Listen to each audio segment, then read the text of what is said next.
Hello student, आज आप लोग को पढ़ाएंगे प्रश्नावली 8.1 का क्वेश्चन नंबर 5 कराएंगे।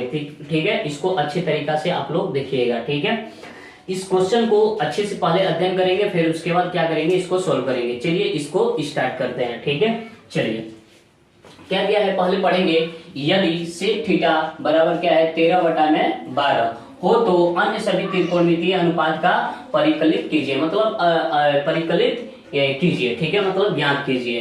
तो यहाँ पर देखिए क्या दिया है, तो यहाँ पर लिखेंगे सोल्व, और दिया है लिखेंगे दिया है सेक थीटा बराबर 13/12। तो सेक थीटा बराबर सूत्र होता है, क्या होता है सूत्र, कौन बटा में आधार होता है। क्या होता है, कौन बटा में आधार होता है। तो यहाँ हाई हो गया कौन 13 जो हो गया, कौन हो गया, और आधार जो हो गया 12 हो गया। आधार कौन सा होगा 12 होगा, और कौन कितना हो गया 13 हो गया। ठीक है, अब बोला है कि अन्य त्रिकोणमितीय का मान निकालिए। ठीक है, तो पहले अन्य त्रिकोणमितीय मान निकालने के लिए लंब कौन तो दे दिया, आधार दे दिया। अब हमको लंब की जरूरत है, तो एक त्रिभुज बनाएंगे, एक त्रिभुज बनाते हैं। और यहां से देखिए, यहां से एक थीटा हो गया, इसको मान लेते हैं थीटा, एंगल थीटा हो गया। तो यहाँ पर ये हो जाएगा हमारा क्या चीज, हाई हो गया हमारा कोण, हाई क्या हो गया आधार हो गया। अब हाई लंब निकालेंगे, तो इसका नाम दे देते हैं ABC दे देते हैं। ठीक है, तो अब हमको लंब निकालना है, तो पाइथागोरस सूत्र से लिखेंगे, पाइथागोरस सूत्र से। ठीक है, पाइथागोरस सूत्र से तो क्या होता है लंब बराबर, तो लंब बराबर होगा अंडर रूट में होगा कोण स्क्वायर माइनस आधार स्क्वायर होगा। क्या होगा, आधार स्क्वायर होगा। ठीक है, तो लंब बराबर क्या होगा, लंब बराबर होगा कोण का मान कितना दिया है 13, तो 13 का स्क्वायर कर देंगे, और आधार का मान कितना दिया है 12, तो 12 का स्क्वायर कर देंगे। और उसके बाद यहां से निकालेंगे, तो यहां से 13 का स्क्वायर निकालेंगे तो 169 होगा। स्क्वायर करने का मतलब कि 13 में 13 से गुणा करो तो 169, और 12 का स्क्वायर करेंगे तो 12 में 12 से गुणा करेंगे तो कितना होगा 144 होगा। ठीक है, अब इसको घटाएंगे तो कितना होगा 25 होगा।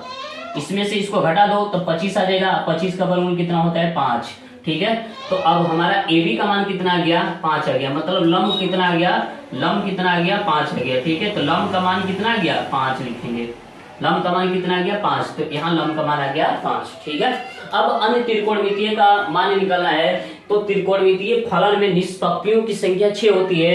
तो ये हमारा 1 दे दिया, तो बचा कितना 5 बचा। और कौन कौन बचा, तो इसको देखिए, पहला बच गया साइन थीटा का मान निकालेंगे। और उसके बाद देखिए इसका सूत्र होता है लंब बटा में कोण होता है, लंब बटा में क्या हो जाएगा कोण।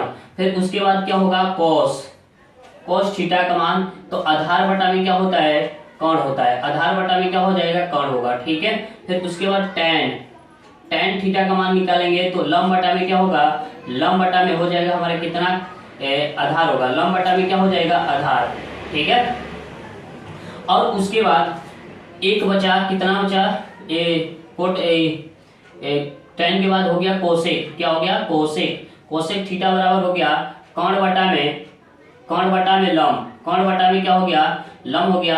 और उसके बाद एक बच गया कोट थीटा बराबर क्या बचा, तो कोट थीटा बराबर हो जाएगा हमारा कितना, आधार बटा में लंब होगा, आधार बटा में क्या हो जाएगा लंब होगा। ठीक, चलिए यही त्रिकोणमितीय अनुपात का मान निकालना है। ठीक है, एकदम बहुत आसान है, इसको अच्छे से समझेंगे। ठीक है, अब देखिए लंब का मान इस त्रिभुज में, देखिए हाई लंब का मान हो गया, हाई आधार का मान हो गया, हाई कोण का मान हो गया। ठीक है, तो लंब का मान कितना है 5, और कोण का मान कितना है 13, तो 13 बटा में कितना होगा, सॉरी 5 बटा में कितना होगा 13 हो जाएगा। ठीक है, अब देखिए आधार का मान कितना दिया है 12, तो 12, और बटा में कितना, कोण का मान कितना दिया है तो 13, तो 12 बटा में कितना होगा 13। ठीक है, अब tan थीटा का मान निकालेंगे, तो लंब बटा में आधार दिया है, लंब बटा में आधार, तो मतलब 5 बटा में कितना हो जाएगा 12 होगा। ठीक है, और उसके बाद कोसेक थीटा का अगर हम बात करें, तो कोसेक थीटा कोण कितना दिया है 13, कोण कितना दिया है 13, और लंब कितना दिया है 5, तो 13 बटा में कितना होगा 5 हो जाएगा। और कोट का अगर बात करें, तो आधार बटा में लंब दिया है, तो आधार कितना हो गया,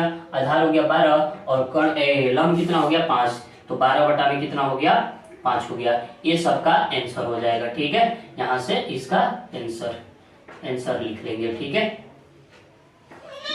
ये हो गया आंसर। ठीक है, आशा करते हैं कि ये क्वेश्चन आप लोग को अच्छे से समझ में आया होगा।